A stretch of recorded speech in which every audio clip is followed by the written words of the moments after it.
नाम तो बहुत इंडिया रख लिया, लेकिन मैं उनको बतलाना चाहूंगा यह नाम बहुत खतरनाक है, यह नाम बहुत खतरनाक है।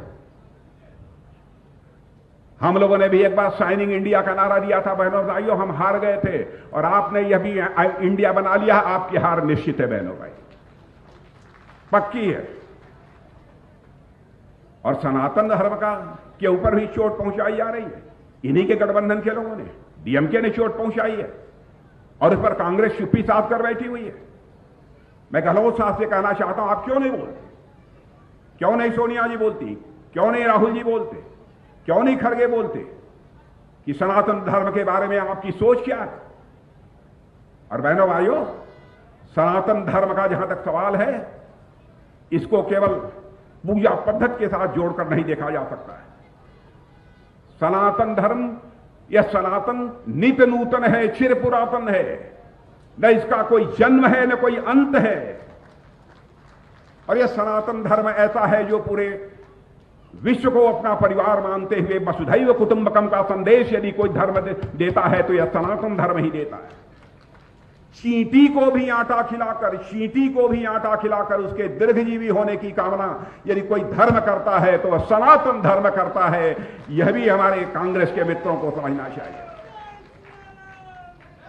इतना ही नहीं, नागपंचमी के दिन सर्प को भी दूध पिलाकर दीर्घजीवी होने की कामना यदि कोई करता है तो सनातन धर्म ही करता है मेरे बहनों भाइयों। इसलिए मैं कहना चाहूंगा कि सनातन धर्म के संबंध में डीएमके के जिस नेता ने बोला है, दयानिधि स्टालिन ने, उनके डीएमके के नेता से पूछा जाना चाहिए कि इसका स्पष्टीकरण उनके पास है कि नहीं है। उन्होंने कहा सनातन धर्म में बिल्कुल समाप्त कर देना चाहिए। क्या सनातन धर्म जाति पात और मजहब के आधार पर यह भेदभाव पैदा करने वाला धर्म है मेरे बहनों भाई?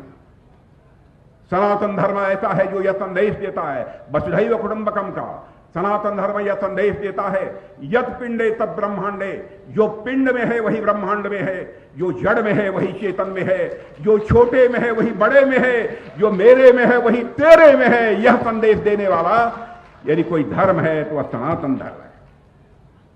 इसलिए मैं कांग्रेस के लोगों से कहना चाहूंगा, गठबंधन में जितने लोग शामिल हैं, INDIA गठबंधन में, सबसे मैं कहना चाहूंगा इसके लिए उनको क्षमा मांगनी चाहिए, नहीं तो यह देश किसी भी सूरत में माफ नहीं करेगा। बहनों भाइयों, आज यहां पर जो आप लोगों के अंदर उमंग और उत्साह देख रहा हूं, सचमुच मैं पूरी तरह से आश्वस्त हूं कि अब यहां पर भारतीय जनता पार्टी की सरकार बनने से अब हमें दुनिया की कोई ताकत रोक नहीं सकती है। और राजस्थान के लोगों ने अपना मन बना लिया है।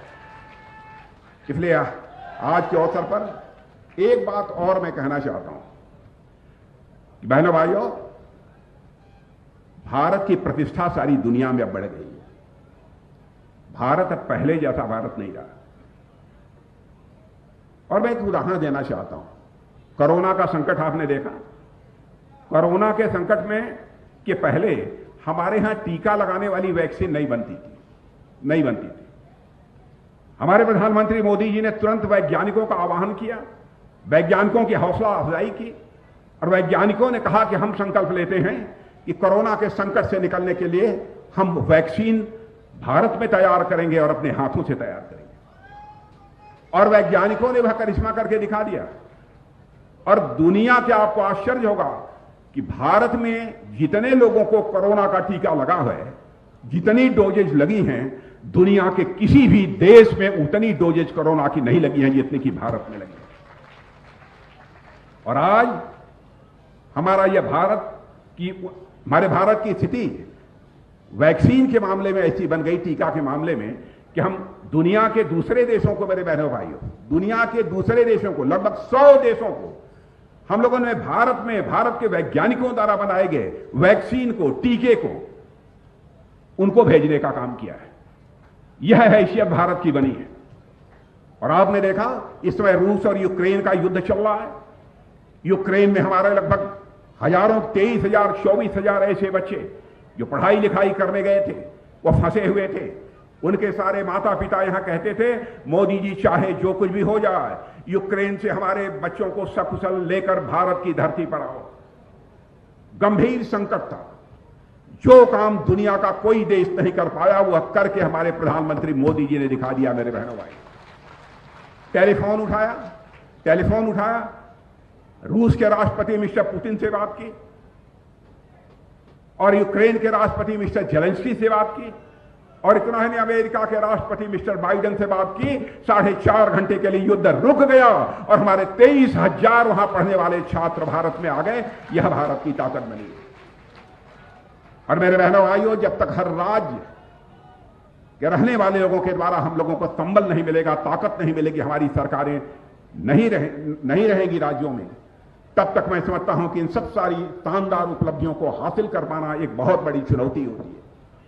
इसलिए मैं आप सबसे कहना चाहता हूं कि इस बार के विधानसभा में भारतीय जनता पार्टी को 2/3 से अधिक बहुमत से विजय दिलाकर आप सरकार बनाएं, यही आप सबसे अपील करना चाहता हूं।